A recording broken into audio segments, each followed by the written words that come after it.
एक खूबसूरत छोटे से गांव में तारिक नाम का लकड़हारा अपनी बीवी और बच्चे के साथ रहता था। वो बहुत मेहनती और ईमानदार था। वो मेहनत करने से कभी घबराया नहीं। घर के हालात कुछ ठीक नहीं थे, लेकिन फिर भी वो सुबह सवेरे जंगल जाता और जाके लकड़ियाँ काटता और मेहनत का पसीना उसके सर से बहता था।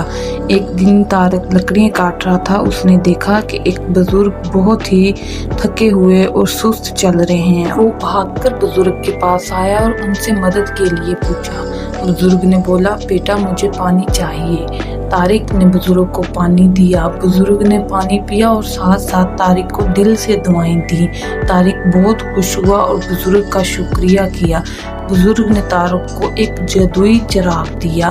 तारिक ने पूछा कि ये क्या है। बुजुर्ग ने बोला कि ये तुम्हारी नेकी और नेक दिली का सिला है और ये जादुई चिराग है। तारिक वो चिराग लेके घर आया और सब कुछ बीवी को बताया। बीवी ने पहले तो यकीन नहीं किया, लेकिन जब जादुई चिराग की मदद से उनके घर में तरह तरह के खाने आ गए तो वो हैरान रह गए और बहुत खुश हुए। आहिस्ता आहिस्ता उनकी झोंपड़ी भी बड़े महल में बदल गई और उनकी शानो शौकत बढ़ती गई। अब उनका शुमार अमीर तरीन लोगों में होने लगा था, लेकिन दौलत के साथ उनमें गरूर भी आ गया था। अब गांव के लोग जब उनसे मदद के लिए पूछते तो तारिक अपना मुंह दूसरी तरफ कर लेता और उनको मुंह ही ना लगाता। ऐसा करता जैसे वो उनको जानता ही नहीं था। एक दिन दरवाजे पर वही बुजुर्ग आए जिसने तारिक का जादुई चिराग दिया था।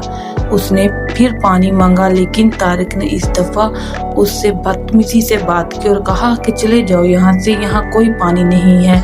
वो बुजुर्ग नाराज हुआ और चला गया और थोड़ी ही देर के बाद चिराग की सारी जादुई ताकत खत्म हो गई और देखते ही देखते उनका घर फिर से झोंपड़ी में तब्दील हो गया। वो दोनों मियाँ बीवी परेशान और घबरा गए। आहिस्ता आहिस्ता उनको समझ लगी कि वो जो बुजुर्ग आए थे ये सब उनकी वजह से, और तारिक को पछतावा होने लगा कि उसने ऐसा क्यों किया। वो अपना सर पकड़ के बैठ के रोने लग गया कि ये उससे क्या हो गया, उसने ऐसा क्यों किया, और बुजुर्ग को ढूंढने के लिए जंगल निकल पड़ा। जैसे ही उसकी नजर बुजुर्ग पर पड़ी तो उनके कदमों में गिर गया और माफी मांगी। बुजुर्ग ने बोला कि बेटा इसमें मेरा कुछ नहीं। वो चिराग तब तक काम करता है जब तक इंसान के दिल में नेकी और नीयत साफ हो। तुम्हारे दिल में गरूर और जैसे ही तुम्हारी नीयत में बदलाव आया तो चिराग गायब हो गया। उस दिन तारिक को समझ आया गरूर और लालच इंसान को बर्बाद कर देते हैं। उस दिन के बाद तारिक ने बच्चों से प्यार और बड़ों की इज्जत करना शुरू कर दी। आप सबको ये स्टोरी कैसी लगी प्लीज कमेंट करके जरूर बताइएगा।